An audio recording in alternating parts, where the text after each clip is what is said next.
So why did I buy one of those Dodge Rams with the time release noodle frames? Well, 4 words. It's a manual. Okay, maybe that's 3 words. But I bought it because it's a stick.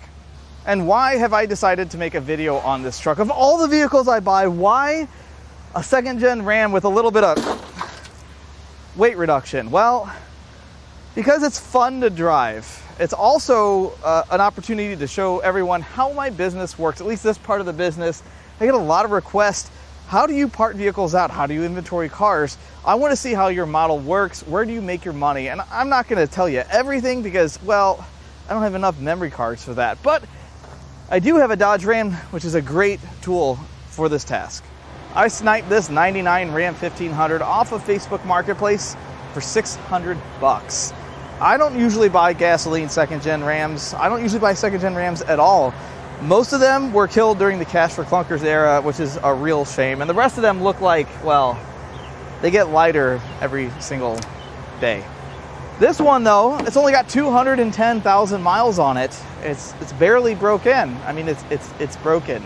It's got a broken frame. You guys saw that, right? It's not repairable. But it does drive, which is why I'm kind of sad I wasted the $100 on the tow to get it here when I could have driven it just fine, as long as you don't mind the kidney punches when the bed slams into the cab every time you unload it.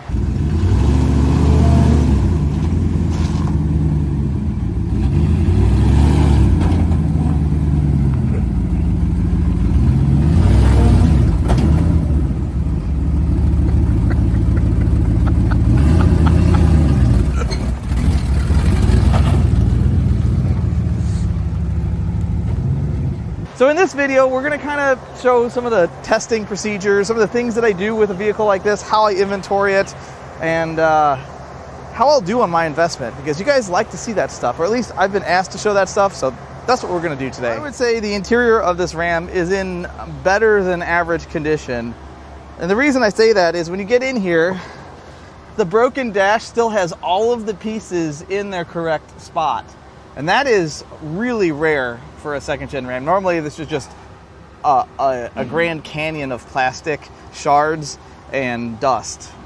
The bezel is still here. It is broken. You couldn't have a good bezel, but there's still a lot of good stuff in here, and most of that is centered around that.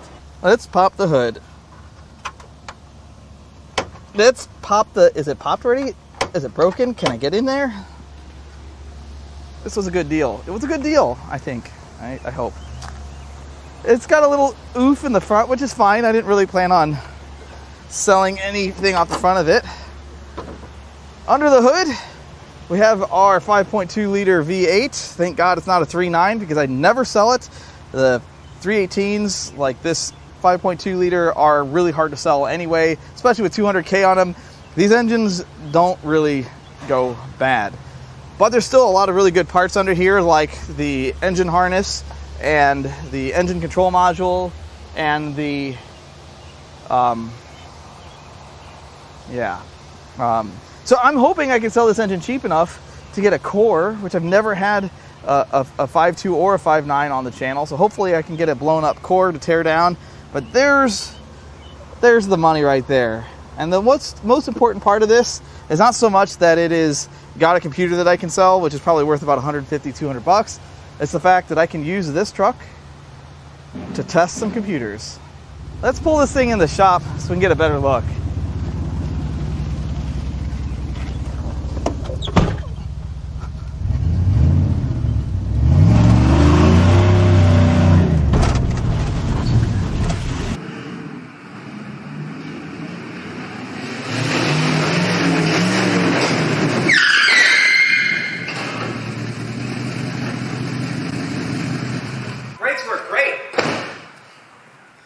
The very first thing we do when we pull in a new vehicle for inventory is, it's not turn the key and see if it runs. It's check the oil. Come on, guys.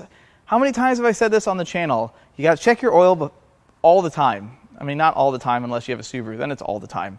In this case, I was able to check the oil and verify the engine ran before I even bought it because this truck was local. Oftentimes, I buy vehicles from out of state at auction, and I can't do those things until it gets here. But in this case, fluids look good, make sure it runs, but running a $400 318 that may take a while to sell isn't a huge priority. Of course, I like to test everything, but what is a priority is the breadwinner of this truck. The high-ticket items in this truck all revolve around the manual transmission. Otherwise, I wouldn't have even bought this thing in the first place.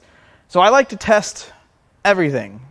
Everything. Window regulators, door mirrors, lock actuators, clusters, especially drivetrain components when possible. And in this case, to test the transmission in this truck, you have to drive it. I can do anything I want on the lift, but to put load on it, I need to be able to drive it. So I know what you're thinking, and it's a great idea, a wonderful idea to drive a truck down the road with a broken frame, and I think you're right. For sure, for sure.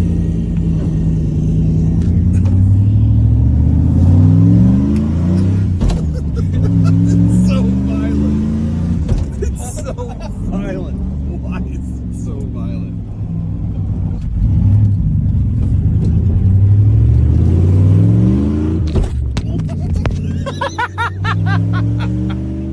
I wasn't ready. I wasn't ready. Wondering how this thing stays together. It's because the leaf springs are keeping it together. And look how strong those leaf springs are. That's why it's quote-unquote safe to drive. Another thing I do when these vehicles get here, or usually before they get here, is I'll decode the VIN number, which tells me what options the truck has if it's been repainted, because if it's a red truck and the color code is for a blue truck, then I already know that all the body panels have been repainted. But in this case, I decoded this truck and I found out it has what's called an anti-spin rear axle. The rear end, I think it's a 355 in this or 350 something in this, I can't remember. But it definitely has the anti-spin, and it is absolutely imperative that we test it.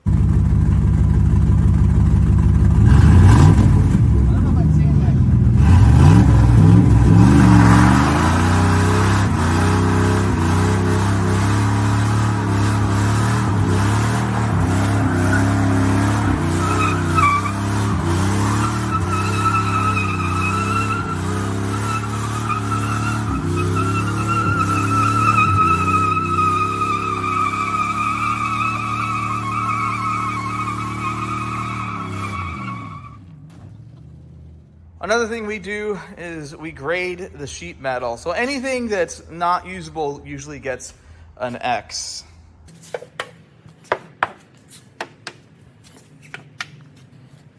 That's good.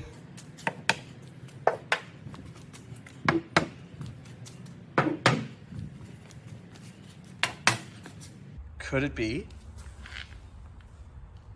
Wow. For good measure, we'll do this bad side too. It's rusty at the bottom, relax. So that's a tailgate and a headlight. Well, hold on. Now, since the tailgate appears to be in sellable condition, we'll find dings and we'll circle them so that they're easier to see in pictures. I'm not really too concerned with scratches on something quite this old. On late model stuff, we do every single defect and blemish. Oh, there's another one right there. A pair. Otherwise, this looks pretty decent. Okay, let's get some action going here. The next part of this video, I want to show you what we do when we get stuff like this in. This, being a 99, has what's considered the JTEC engine control module. These are the least reliable form of Chrysler engine control modules that have ever been produced. They're also the hardest to repair because of how they're built, and they're covered in potting material when you open them up. So they're hard to fix. Some problems you can't fix. P0601s are very tough. But I do like to do a lot of testing. I kind of know what works with what. And we know that this one, an 081 part number, I know that's a 9952 manual, but I think I can run any 99 2000, maybe even an 01, 52 or 59 in this truck. Obviously, calibration is going to be wrong. If it's an automatic, that's going to be wrong. There's going to be some things that don't work. It's not that you can just take anything and plug it into your truck and drive it, but for testing purposes, I can definitely do that.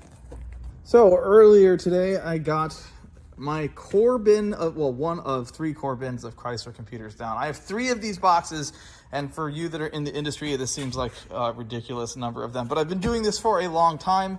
A lot of these either did not communicate on the bench, I couldn't reflash a VIN, or we sold them and they got returned as defective and I couldn't prove otherwise. And we all know that everyone that buys a computer to fix their problem, they do all of the proper diagnosis to verify the problem is the computer and nothing else. And anything that gets returned as defective, unless I can prove it's good, ends up in this bin. So I kind of rifled through here and I found this one here. This is a 56040 368, so that should be a 2000 5.2 RAM. So this should run our truck. Now we need to go test a few things first. So to reset the skim, launch our toolbox. That's from the previous one. Let's find the connector. These are all my testing apparatuses here. Usually my guy Glenn is here programming engine control modules all day. We're plugged in. Let's give it the power. And now let's see if we can communicate. Yep, this one's bad. Okay, so I know this one's bad. Obviously, I think it was good at least one, at some point in time. Let's go find another. Let's find another one in here. This one, let's put that V6. We're gonna find one that runs this thing.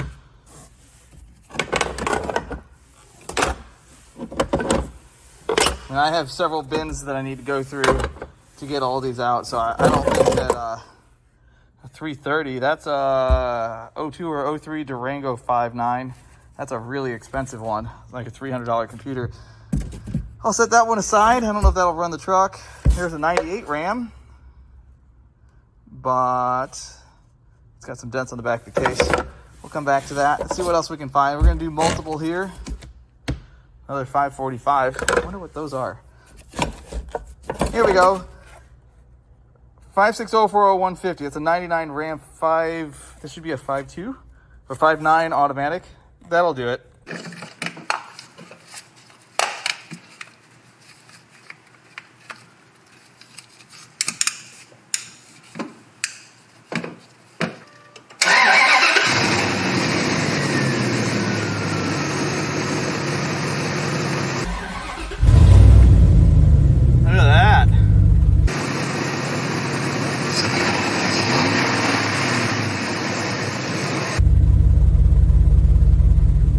One of these was gonna run.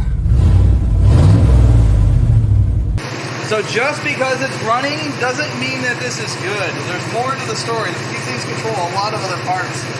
So what I'm going to do, I'm going to plug stand tool into it and see if it's got any codes in it. So the mileage is flashing. And there we go, no bus signal. Now I'm not sure if that's because it's a Durango, an 03 Durango 5.9 computer in a 99 RAM with a stick, but it's certainly not something that I feel comfortable selling without further testing. So that one may go back to the bin until I can test it better. All right, so now it's no communication, which tells me that this ECM has a bus problem. So while it does run, this ECM has a problem. I don't think it's the truck. I don't feel comfortable with that on the truck, although I was able to communicate with it on the bench. So you kind of get the understanding of how we treat these vehicles when they come in. In fact, we tested about 6 or 7 suspected bad ECMs in that 2006 Chrysler 300C, and one of them was actually bad. It had a bad injector driver, and everything else that communicated on my bench would run that 300. We just programmed that 300 VIN into every single one of those ECMs, and they're $300 to $400 depending on part number. So that was a huge win for us. So let's get down to brass tacks. What's all this stuff worth? Well, the pedal assembly is about $400. The shifter and shifter surround, all of that stuff, all of that together is $600. The bell housing is probably $200, $250. Transmission's about $600 or $700. Transfer case is a few $100 as well. The rear end is sadly only worth a few $100, maybe $300. The engine, as I stated, is $400. I'll also be able to sell the computer out of it for $150 to $200. And the engine harness, if all of the connectors play nice, is an easy $250, $300. The rest of this truck, maybe drive shafts might sell. The tailgate might be $100. I'm not really proud of sheet metal in this place, so if somebody wants that, I'll sell it cheap.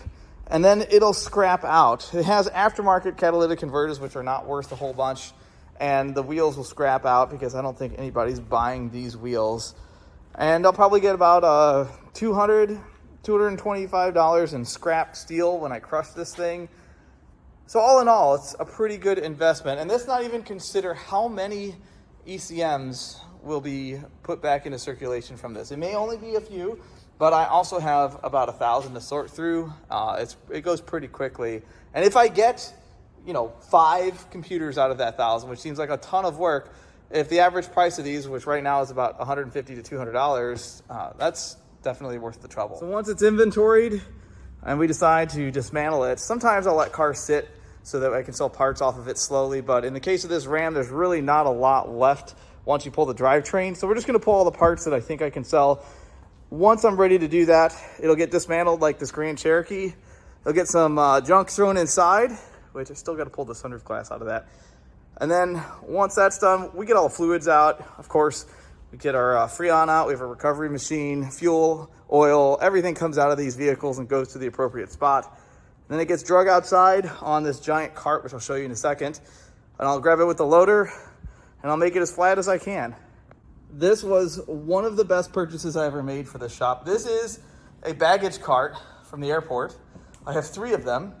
And I cut the top off, and I've had full-size trucks on this thing, and it doesn't care. I don't think you can overload this. At least I don't think I could overload this. So we dropped the car on it. We've got those 6x6s on there, and it gives me room underneath the car to grab it with the loader. We pull it out with our forklift, and we tow it back in.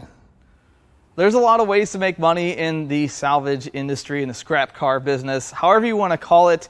There are some people that just buy vehicles as whole, lop the converters off, take the wheels off, and then drain it, haul it into the shredder, and make their $150, $200. Back when cats were expensive, you could make a lot of money doing that. However, now that cats are back down to reality, there are still people that do that, and they're missing the mark if they're not saving some of the good stuff. I know there's a lot of people that blow stuff up on purpose, smash windshields with crowbars, and get good content out of it. And there's nothing wrong with that except for the fact that there's a lot of people looking for some of these older cars and parts, and it's a huge waste. It's just the way I see it. So I really hope you enjoyed this kind of different video. I know I've been asked several times to show how I run my business, and I think I try to portray that as well as I can in my other videos, but this is the first time that I've actually done something this in-depth on one of my parts cars. If you'd like to buy parts off of this truck, I don't know how long it'll stick around. I'm going to leave it together for a few weeks, so nothing will be available for that period of time, but once we inventory it, anything you guys want, just shoot us an email. I'll leave our email in the video description. You can also go to Importapart.com and peruse our inventory. I've been uploading our parts cars every single week. I really hope you enjoyed this video. As always, I love all the comments, all the feedback, and even the criticism. I love it all, and I'll catch you on the next one. Oh, so you want to see what the frame looks like when I drive it? Okay.